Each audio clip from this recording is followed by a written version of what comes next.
जय माँ काली मित्रों, आपका मेरे चैनल माँ काली माँ दुर्गा शक्ति संवाद में स्वागत है।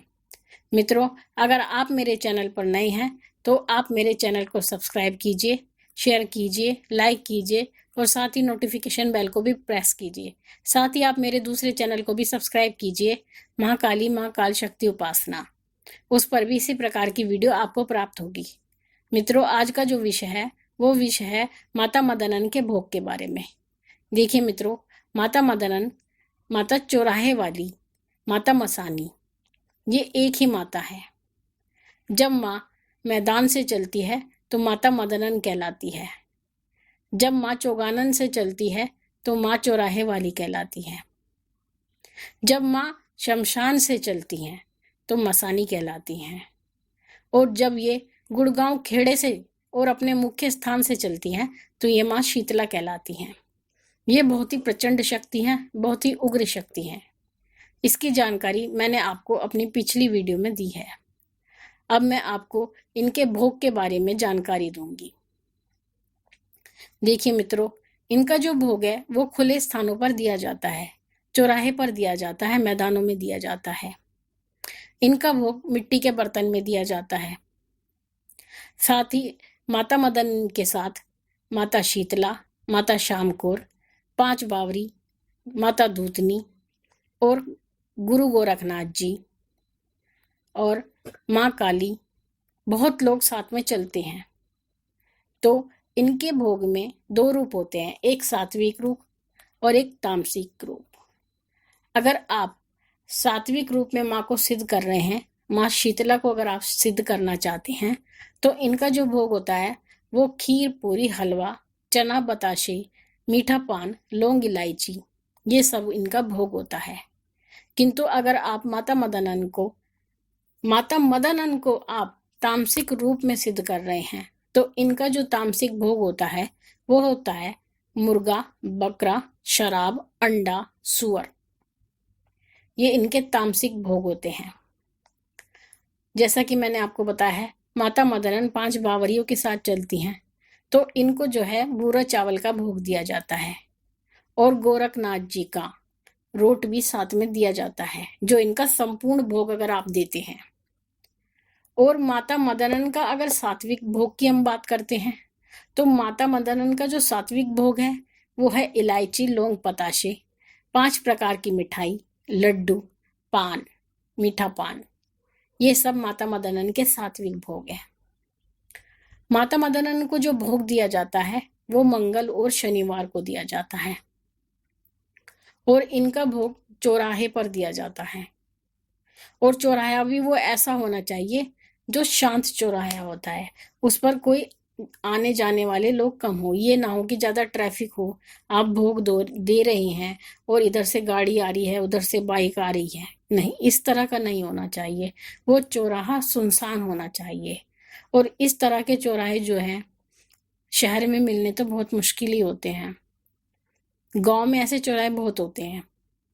तो गांव में भोग देने में बहुत आसानी होती है। जो गांव के भक्त हैं वो आसानी से माता मदनन को भोग दे सकते हैं, लेकिन जो शहर के भक्त होते हैं उन्हें थोड़ी परेशानी होती है, क्योंकि एकांतवास ढूंढना मुश्किल होता है। और इनका जो भोग है वो मंगल और शनिवार को दिया जाता है, जैसा कि मैंने आपको बताया है, रात्रि में दिया जाता है। माता मदनन बहुत प्रचंड शक्ति है। ये चौक चौराहे पर निवास करती हैं। अगर आप इन्हें प्रसन्न रखते हैं तो अगर आपके लिए कोई बुरी शक्ति भेजी गई है और आपने इन्हें भोग पे प्रसन्न कर रखा है तो ये उस शक्ति को उसी चौराहे पर रोक देती हैं, आपके घर में प्रवेश करने नहीं देती हैं। और अगर आपने इन्हें प्रसन्न नहीं कर रखा है तो ये आपकी शक्ति को रोकेंगी नहीं, वो आपके घर भेज देंगी बुरी शक्तियों को। और इसी प्रकार से अगर आप पूजा कर रहे हैं, कोई साधना कर रहे हैं और आपने इनको भोग पे प्रसन्न नहीं किया है तो ये जो आपकी शक्ति है, जो अच्छी शक्ति है, उसको वहीं रोक लेंगी। उस शक्ति को आपके घर में प्रवेश करने बिल्कुल नहीं देंगी। तो प्रयत्न करके माता मदनन को हमें प्रसन्न रखना चाहिए। लेकिन जो माता मदनन होती हैं, जो व्यक्ति साधक होते हैं, साधना करते हैं, उनके लिए तो विशेष रूप से ही माता मदन की जो भोग है वो दिया जाता है। लेकिन जो सामान्य व्यक्ति होते हैं, जो हम जैसे जैसे हमारी बात अलग है, अगर हम सामान्य व्यक्ति, सामान्य गृहस्थ व्यक्तियों की बात करें तो वो भोग कब दें, कैसे दें? देखिए, भोग देने के लिए माता शीतला को मनाना चाहिए। जो गृहस्थ व्यक्ति होते हैं उन्हें माता शीतला की पूजा करनी चाहिए, उनको मनाना चाहिए, जो कि वर्ष में 2 बार मनाई जाती हैं, एक चैत्र में और एक आषाढ़ में। बाकी अलग अलग जगह पर अलग अलग समय पर इनकी पूजा की जाती है, लेकिन इधर उत्तर प्रदेश की तरफ ये वर्ष में 2 बार माता शीतला को मनाया जाता है, जिनका भोग दिया जाता है इनके स्थान पर जाकर। जो सात्विक भोग होता है, जो मैंने बताया है, वही सब भोग माता को दिया जाता है। पूरी, पेड़े और खीर, ये सब चीज़ें माता शीतला को दी जाती हैं और इसी के द्वारा घर में सुख शांति रहती है। घर में किसी प्रकार की भी कोई बीमारी नहीं होती, कोई चेचक की बीमारी नहीं होती, बड़ी छोटी माता शरीर पर नहीं आती है। और अगर जो लोग माता शीतला का भोग नहीं देते हैं तो फिर माता शरीर पर आती हैं, अपना कोप दिखाती हैं, छोटी बड़ी माता निकलती हैं, जैसा आप सभी जानते हैं। तो हमें इन्हें प्रसन्न रखना चाहिए।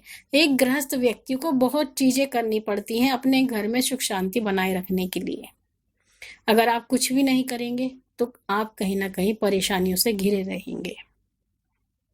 तो आप मेरे द्वारा बताए गए जो भी उपाय हैं, आप उन्हें करके अपनी परेशानियों को हल कीजिए। आशा करती हूँ मेरे द्वारा दी गई जानकारी आपको पसंद आई होगी। इसी प्रकार की जानकारी को लेकर मैं आपसे फिर मिलूंगी। माँ भवानी से यही प्रार्थना करती हूँ कि वो आपकी सभी मनोकामनाओं को पूर्ण करे। तब तक के लिए जय महाकाली, जय महाकाल।